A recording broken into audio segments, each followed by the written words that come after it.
Maayong adlaw na pod sa tanan no. So for today's video guys, kay tan-awa og unsa ang ato ang sudaan. So napamantay talong nga gikan dito sa kuan planet Earth. So nagtorta ta nya napamampud ta itlog dira nga Bisaya. So di ba? Di ba? Bilin pa na sa tong mga niaging tuig yot. So ako nang giluto kay basig madaot na. So napud ta isa ka bandera dihang kanon no, panlaban kay na buntag unto hapon na siya yot. So nagluto tag torta diha kay murag lami man ikaw og torta. So bahala na ning atong mga irikis diring dapita basta makaon lang tag lami yot no. Mong ikaw diha nagtanaw pagluto na kay aron magdungan tag pangaon no. So mao na magic o di ba luto na ko ang sudaan nga lami kayo dagko kay nato ang luto dira yos kay ako may mukaon na di man mukaon ako ang kauban na. So ako ra jud tanawon sa kadagko ang naong ana. Murag naong nimo nga bagag naong. Healthy ta diri dapitan no pag abot Pinas. Abusaron lagi hapon ay charis lang atik-atik lang bitaw mga unta.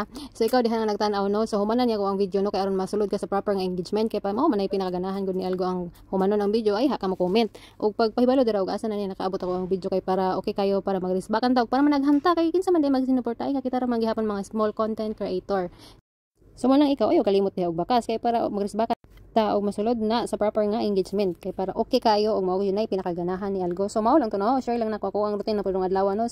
Bye og amping mo kanunay.